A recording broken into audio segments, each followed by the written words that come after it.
Bertemu lagi bersama saya Cornelius Ginting. Jadi ada yang komentar di akun pendeta ini, akun TikToknya ialah Living Smile. Dia berkata, berjumpalah dengan Bang Juma biar kamu tahu rasanya, katanya. Nah, inilah jawaban dari pendeta ini. Jumpa Ustadz Abang Juma, baru tahu rasa, wih. Asik. Bukan main ya.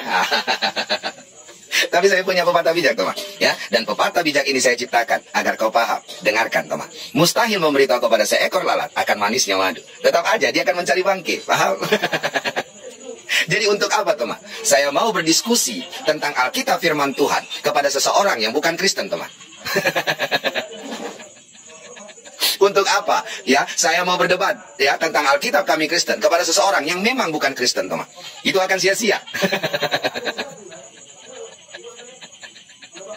Karena dapatkah ikan mas memberitahu kepada ikan kakap bahwa air danau jauh lebih segar daripada air laut, teman? No. Kecuali jika ikan kakap itu dipindahkan dahulu ke air danau, baru dia akan mengerti segarnya air danau. Demikian juga sebaliknya, teman. Ya, itulah filosofinya. Ya, karena standar yang kita pakai di agama kita memang berbeda, teman. Ya, kitab yang kita pakai di agama kita juga berbeda, teman. Ya, jadi tidak akan ada pemahaman yang sama. Paham?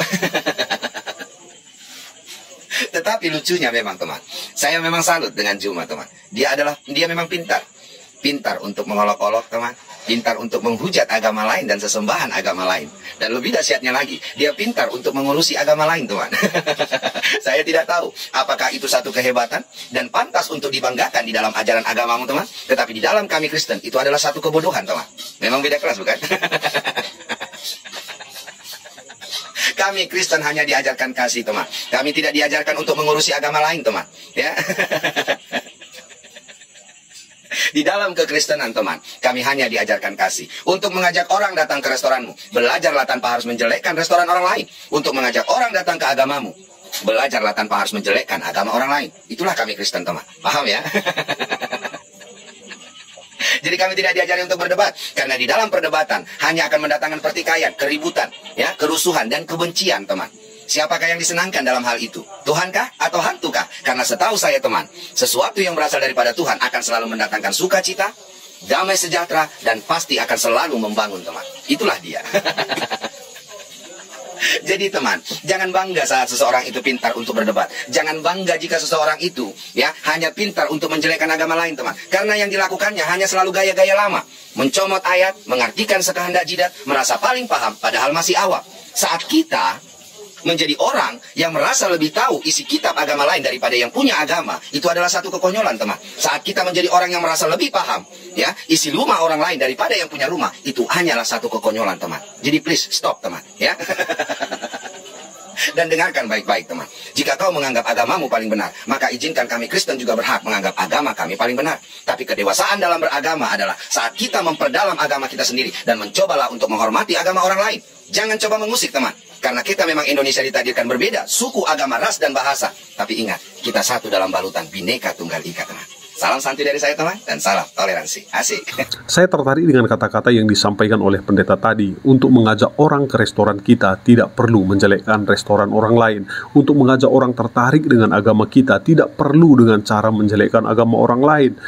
Nah, indahnya seni menarik hati manusia. Bayangkan seorang penjual bunga di pasar. Dia tidak akan mematahkan batang bunga tetangganya agar mawar-mawarnya terlihat lebih cantik, bukan? Nah, tentu tidak. Sebaliknya, dia akan merangkai bunga-bunganya dengan penuh cinta dan keindahan, hingga orang-orang terpikat oleh keharuman dan kecantikannya. Begitu pula dalam mengajak orang kepada agama kita. Mengapa harus menghitamkan cahaya lilin orang lain ketika kita bisa menyalakan pelita kita sendiri lebih terang? Mereka yang menerangi jalan dengan kasih dan kebijaksanaan akan selalu diikuti, sementara mereka yang hanya meniupkan angin fitnah, apa yang mereka dapat selain dari kegelapan yang menyelubungi? Nah, seorang ahli perhiasan tidak akan memahat berlian dengan ceroboh terhadap batu biasa, ya. Dia akan menggosoknya dengan teliti hingga kilaunya memikau setiap mata yang memandang. Dengan demikian, agama kita adalah permata yang tak ternilai. Tunjukkan kemilau moral dan etika kita hingga orang-orang mendekat, bukan karena kebencian terhadap yang lain, tetapi karena cinta dan ketertarikan pada cahaya yang kita pancarkan. Sungguh, cinta, cahaya iman, yang sejati tidak pernah redup karena membakar lentera lain. Sebaliknya, ia menerangi sekelilingnya, mengundang setiap jiwa yang tersesat dalam kegelapan untuk datang merasakan kehangatan dan terang yang abadi. Orang Kristen diajarkan untuk tidak berdebat lintas agama, tetapi siap menjawab pertanyaan tentang iman mereka dengan lembut dan hormat. Mereka berpegang pada prinsip memberi jawaban dengan kasih, bukan dengan argumen yang memecah belah. 1 Petrus 3 ayat 15, dan siap sedialah pada segala waktu untuk memberi pertanggungjawab kepada tiap-tiap orang yang meminta pertanggungjawab dari kamu tentang pengharapan yang ada padamu, tetapi haruslah dengan lemah lembut dan hormat.